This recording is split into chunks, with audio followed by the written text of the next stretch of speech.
dans ses dires, j'ai compris une chose que non, il allait me dire, est-ce que tu peux venir aussi? Tu peux venir encore une fois à l'église? Moi je dis non. Ça fait quand même beaucoup de dimanches que je ne suis pas dans ma maison. Il faut que j'y rentre. Amen. Amen. J'aime vous voir dans la maison de Dieu. Alléluia. Amen. Et j'aime vous voir. J'aime être ici chez moi.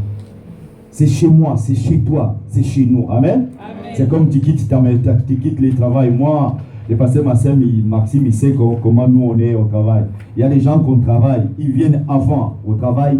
Quand nous finissons, ils restent là. C'est comme s'ils n'aiment pas chez eux, mais moi j'aime ma maison. Amen.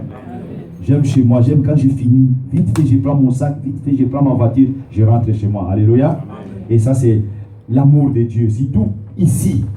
Et là, je suis dans la joie d'être là dans la maison du Seigneur. Amen. Amen. Je vais dire merci à toute l'église. Parce qu'il y a beaucoup de temps, même la semaine, si je ne suis pas là, l'œuvre du Seigneur avance. Amen. Amen. Vous savez, c'est l'œuvre de Dieu. Est-ce que vous savez cela? Amen. Que toi, comme tu viens là, ne venez pas pour moi. Mais venez pour le Seigneur. Amen. Amen. Si tu sers le Seigneur ici, mais sers le Seigneur en sachant que Dieu te bénira. Amen. Amen. Moi, je n'ai rien à te donner. Moi, je cherche aussi la bénédiction. Mais si tu viens pour le Seigneur, c'est Dieu là qui connaît ton cœur, te bénira. Alléluia.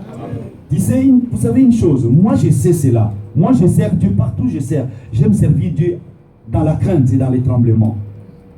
Parce que se mettre là devant le peuple, devant vous qui êtes là, ce n'est pas quelque chose de facile. Et c'est pourquoi cet homme-là, hier, j'étais avec lui, au mariage, dans la salle, et puis même à l'église. Et il m'a dit, demain, je vais prêcher. Comme ça, il va... Mais moi, j'ai dit, écoute, que Dieu t'aide. Amen. Parce que prêcher le peuple de Dieu, c'est un boulot, c'est un travail. Il faut méditer, il faut transmettre la vie à vous qui êtes là. Amen. Amen. Je ne viens pas vous raconter des histoires, mais je viens vous donner la vie. Amen. Vous savez, la parole de Dieu, c'est la vie, n'est-ce pas? Amen. Si tu manges vraiment la parole de Dieu, Dieu te donnera la vie. Je regardais sur Facebook, je vis une sœur, c'est un ami qui est en Afrique ici, qui a mis, il y a quelques années, il y avait une sœur qui était atteinte du sida, et puis mais qui s'accrochait avec le Seigneur, qui s'accrochait avec Jésus. Et vous savez, du maigrissement jusqu'à ce que Dieu a permis, il y a quelques années là, elle était en bonne santé, Amen. Amen. Ils ont mis la photo de quand elle était malade, maigrie, mais après, avec la confiance auprès du Seigneur, comme elle a pris la santé. C'est pourquoi je vous dis, à vous qui êtes là, à toi qui écoutes cette parole, accroche-toi à Jésus. Amen. La parole de Dieu donne la santé. Amen. La parole de Dieu donne le mariage. La parole de Dieu donne tout. Écoutez, dans la parole de Dieu, il y a tout. Amen. Il y a le pardon, il y a la bénédiction, il y a le salut, il y a tout dans la parole du Seigneur. Il y a ce que toi tu as besoin, même toi jeune fille et jeune garçon. Il y a l'intelligence. Il y a la sagesse dans la parole du Seigneur. Amen. Amen. Et ça, je vais dire à l'église du Seigneur. Je vous aime, au nom de Jésus-Christ. Alléluia. Amen. Que je sois là, que je ne sois pas là, je vous aime. Quel que soit le lieu où je peux être, je pense à vous. Même la semaine, je suis au travail, mais je pense à vous. Amen. Amen. Je pense aux hommes de Dieu qui sont là. Alléluia. Amen. Je dis merci à pasteur Maxime. Je dis merci pasteur Rabi. Merci pasteur Paul. Alléluia. Je n'étais pas là pour la première fois. Tous ensemble, on n'était pas là, n'est-ce pas? Moi, pasteur Rabi et puis les autres, nous étions ailleurs. Pasteur Maxime était en Belgique. Et puis j'ai eu le témoignage que la parole du Seigneur était merveilleuse. M'a prêché. Amen. Et ça m'a touché. Merci. C'est ta maison. Alléluia. Sans toi aimer dans la maison du Seigneur. Amen. Amen. Amen. Je suis content aussi de voir notre bien-aimé, l'évangéliste Papi. Amen. Amen. Sans toi aimer dans la maison du Seigneur. Maman Anita est là, elle m'a dit, ça fait longtemps qu'on ne s'est pas vu. Amen. Vous tous aussi, je vous vois, vous êtes tellement merveilleusement bien habillés et je vous aime. Amen. Amen. Et notre bien-aimé,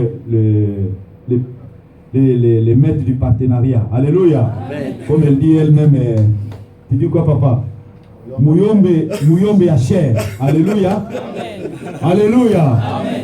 Je suis d'accord avec ça. Sois fier pour le Seigneur. Amen. Amen. Amen. Vous savez, tout ce que tu peux faire, même dans des petites choses, faites-les pour le Seigneur.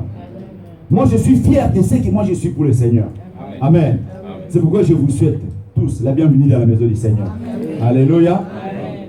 Alléluia. Amen. Je suis aussi content de voir ma fille. Elle a amené notre futur enfant de Dieu dans la maison du Seigneur. Amen. Amen. Il est où les grands frères? Il est au bureau déjà. Ah ouais. C'est des enfants que nous avons présentés, mais écoutez une chose, ils ne m'oublient jamais. Alléluia. Amen. Et je suis content de voir même les bébés qu'on va présenter dans les jours à venir. Alléluia. Amen. Je ne manque pas à mon bien-aimé, l'homme de Dieu, mon frère Joachim. Amen. Amen. Avec maman Hélène et vous tous, que Dieu vous bénisse. Amen. Amen. La maison de Dieu, c'est pour vous. Alléluia. Amen. Sentez-vous aimés. Nous voulons tous m'achauffer dans la prière, ici.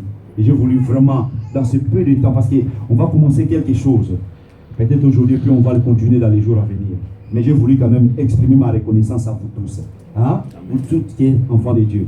Et je suis aussi à mon... Je ne sais pas... Je vais les présenter après. Alléluia. C'est dans la famille de ma femme qui est venue de Genève jusqu'ici. Amen. Amen. Que Dieu vous bénisse, vous jeunes filles, jeunes garçons. Amen. Amen. Que Dieu vous bénisse abondamment.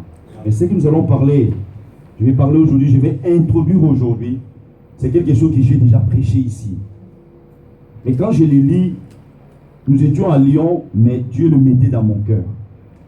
Je le méditais. Et puis Dieu a permis que je puisse essayer d'élargir ça, d'entrer en profondeur pour essayer de décortiquer, de développer ça petit à petit à l'église.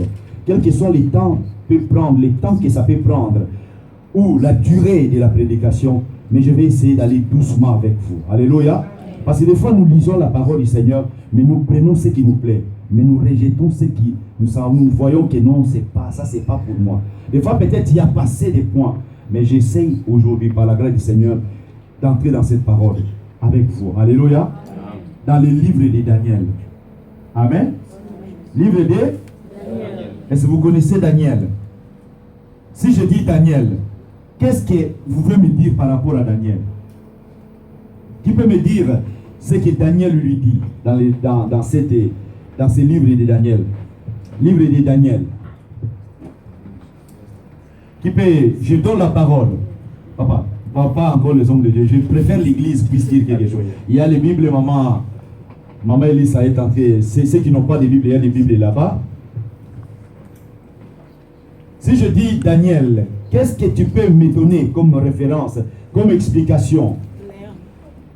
Hein? Lève la main et puis tu dis, maman? Tu peux parler même en anglais, passer ou en espagnol, passer ma Speak. Speak in English. When he talks about Daniel, I remember Daniel in the lion's den. Alors, lorsque j'ai traduit dans la gloire de Dieu, Amen. mais lorsque elle entend parler de Daniel, au fait, elle voit Daniel dans la gorge du lion, dans la fosse au lion, voilà. Gloire au Seigneur. Amen. Il y a encore quoi? Parce que dans le livre de Daniel, il n'y a pas seulement Daniel, il y a aussi ses trois compagnons. Parce que si je dis Daniel, c'est l'histoire des livres de Daniel, n'est-ce pas? Et qui est encore un mot à dire? Parce que maman Naomi a parlé de l'histoire de Daniel dans la fosse de lion. Est-ce qu'il est sorti mort ou il est sorti vivant? Il est sorti vivant. Les jeunes, répondez-moi. Il est sorti vivant. Il est sorti vivant. Il y a encore quoi dans les livres de Daniel? Si vous avez vraiment lu cette histoire-là, il y a personne qui a lu toute l'histoire, même maman Naomi. Il y a Shadrach, Meshach et Abednego. Ouais, après, ils avaient fait quoi? Nebuchadnezzar. Ouais, ils avaient fait quoi? Ils étaient dans le feu. Dans le feu. Alléluia. Amen. Ils étaient dans le feu. Je crois, on va laisser. Papa aussi, le pasteur Paul va s'exprimer, même en 2 mots. En fait, ils ont eu une grande épreuve parce qu'au fait, le roi Nabucodonosor, au fait, les avait enfermés parce qu'il ne voulait pas adorer son Dieu. Il les a jetés dans la gorge des lions, au fait, c'est ce qu'on dit en Suisse, hein, donc dans la fosse aux lions. Et ce qui s'est passé là-dedans, c'est qu'ils ont eu la protection de Dieu. Au fait, le feu de Dieu est venu et a, au fait, bouclé le gueule des lions qui étaient là-dedans. Et ils n'ont pas pu être mangés. Mais, au fait, c'est ça qui a fait que, finalement, le nom de Dieu a été glorifié. Alléluia. Amen. Alléluia. Amen. Parce que ça, c'est l'histoire. Mais on ne voit pas, on ne lit